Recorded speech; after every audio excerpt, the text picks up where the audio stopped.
Hola jóvenes, les saluda el profesor Renzo Vaca.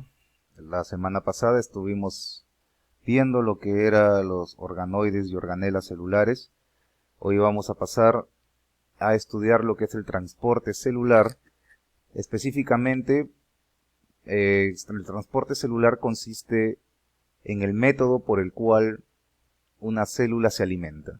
Al igual que nosotros necesitamos comer, beber, las células también necesitan alimentarse, pero ellas absorben nutrientes del medio extracelular hacia el medio intracelular a través de procesos bioquímicos y utilizando también la gradiente de presión, presión osmótica y bueno, y sustancias permeables a su membrana celular. Entonces, para que la célula se pueda alimentar, se requiere dos procesos. Un proceso llamado transporte pasivo, que consiste en que las sustancias ingresen a la célula a través de la membrana celular sin que la célula gaste energía. Y el transporte activo, que consiste en que la célula pueda incorporar nutrientes hacia su medio intracelular gastando energía. El día de hoy les voy a explicar solo el transporte pasivo.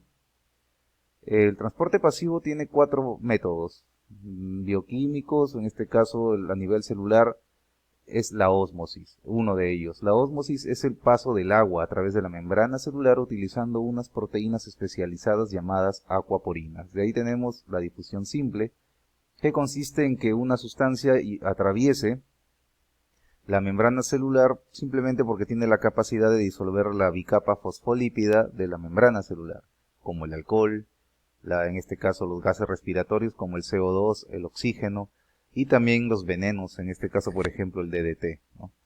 Entonces, esas son sustancias que atraviesan fácilmente la membrana celular.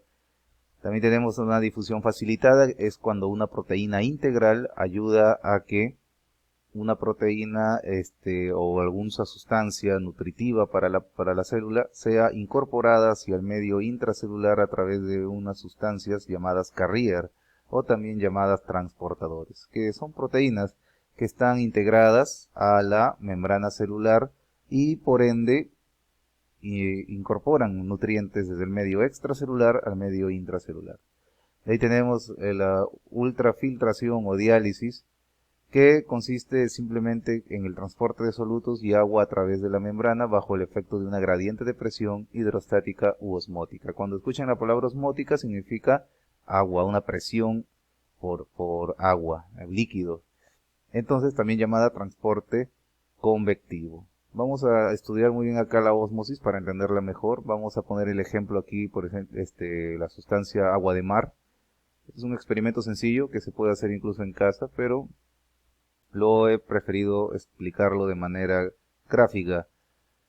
Simplemente en un recipiente se pone una membrana semipermeable, en este caso podría ser la piel de un ave, de pollo o algún tipo de animal, y por ejemplo acá agua de mar, ¿no? Tenemos cargada en sal, en cloruro de sodio y agua fluida, agua diluida, un flujo de agua dulce, agua que no tiene una carga de salina no es tan fuerte, pero en este caso vemos que en este proceso de ósmosis directa el agua pasa hacia un medio de mayor concentración de soluto.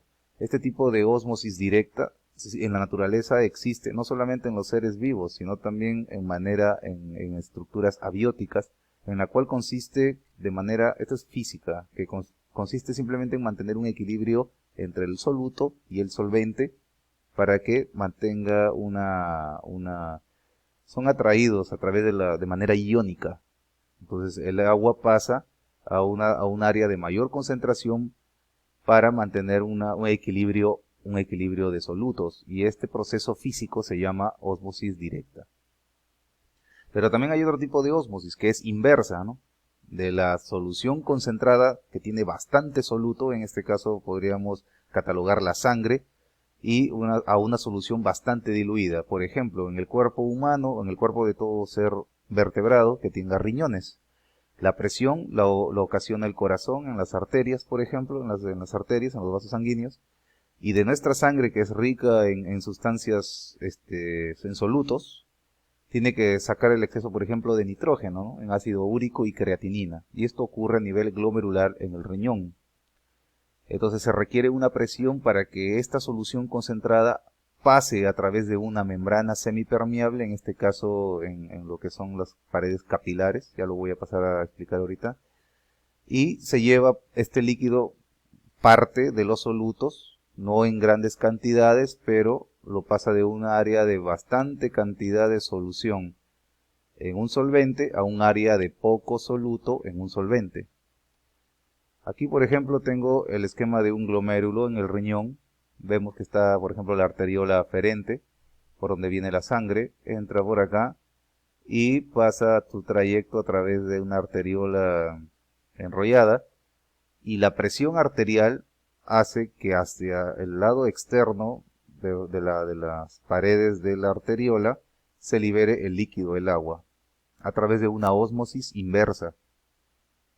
Esta cantidad de líquido sale con muy bajas cantidades de sodio, muy bajas cantidades de potasio, casi nulas en proteína, pero sale con bastante nitrógeno, ácido úrico y creatinina. Esto de acá se comienza a acumular y va por acá por el túbulo colector proximal, y luego se va al uretre, a los uréteres y luego a la vejiga, donde se almacena en orina.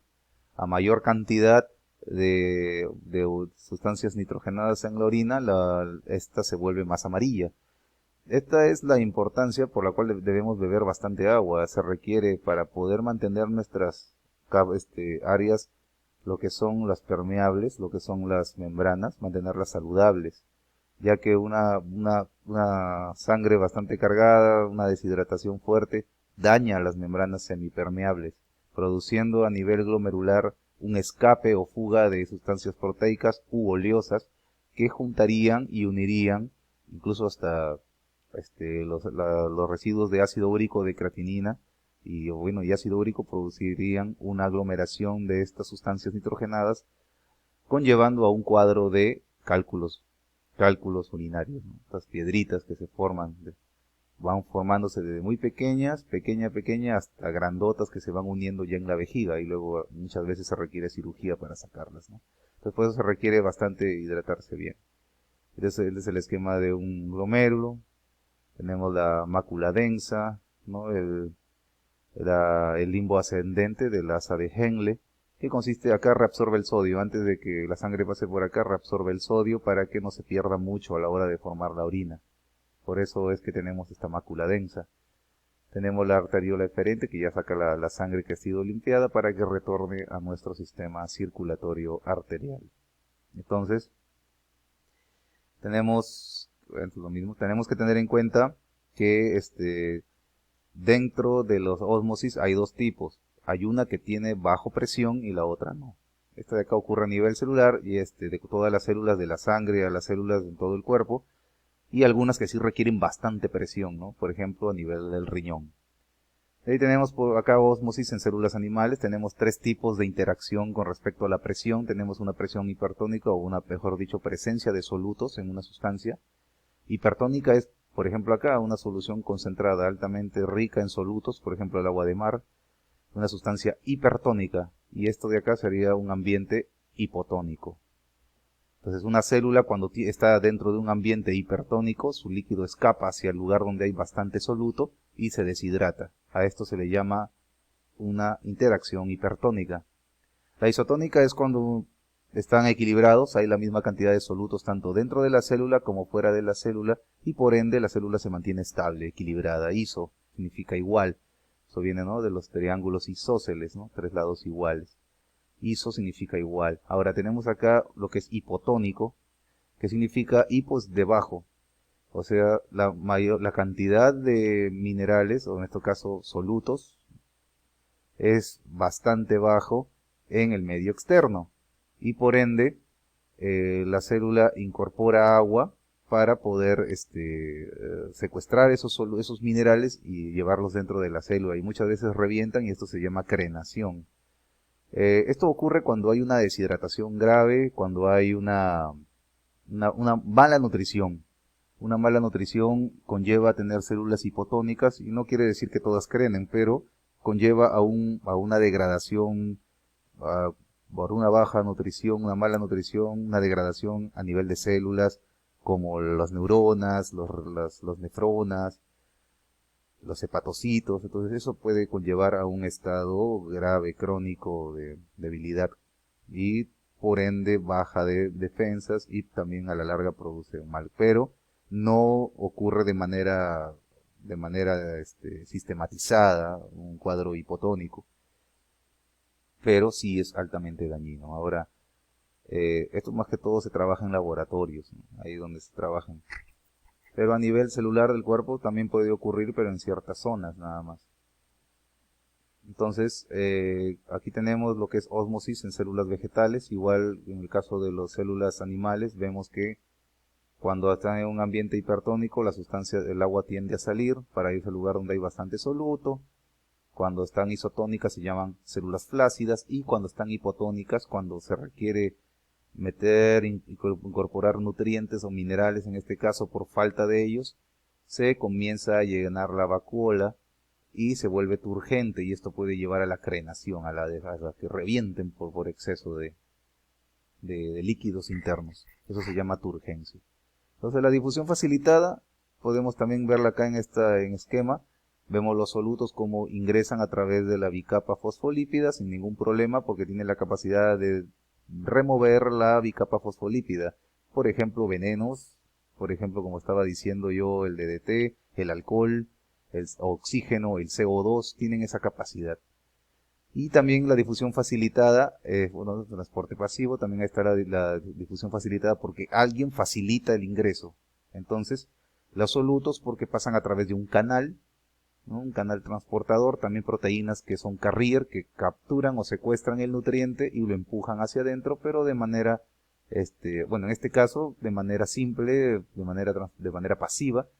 Y también hay otro tipo de transporte que es el activo, que tiene que tener energía en forma de ATP para que pueda funcionar. Pero esto lo voy a explicar después. Ahorita estamos en transporte pasivo. Como podemos ver, una difusión simple, porque tiene la capacidad de atravesar la membrana. Tenemos los solutos que ingresan a través de canales, un canal facilitador. Y tenemos también unas proteínas que facilitan el ingreso de ciertos solutos. Acá tenemos la difusión facilitada. Que tenemos el espacio intracelular también aquí con las proteínas que canalizan los nutrientes, las carrier o proteínas transportadoras. Tenemos acá en otro esquema igual, difusión pasiva, ingresa, en este caso encapsula o secuestra el nutriente o mineral, o bueno, en este caso puede ser aminoácidos, minerales, los secuestra y lo hace incorporar dentro de la célula. Es una manera por la cual puede la célula alimentarse. Y por último tenemos que a este sistema de fuerza impulsadora es el aumento de entropía por el aumento de concentración a un lado de la membrana. Eso es una difusión. Entropía porque tiene esa tendencia a mantener y llevar hacia adentro nutrientes o sustancias requeridas. A eso se refiere con entropía. Este es solamente el módulo por parte de lo que es transporte pasivo. Ya la siguiente semana les estoy alcanzando el video explicando lo que es transporte activo. Espero que les haya quedado claro. Recuerden por favor lavarse las manos, no salgan de casa. Ahorita ya estamos en la segunda fase de control. Hay bastante cuidado en las calles, hay más toque de queda, así que no salgan, no se busquen problemas, lavarse las manos, usen mascarillas si van a salir de las calles, esas reglamentarias que son plastificadas por dentro, y no olviden cambiárselos pues, cada vez que salgan, si es que tienen que salir por alguna necesidad, sea médica u otra personal. Nos estamos viendo, jóvenes. Muchas gracias.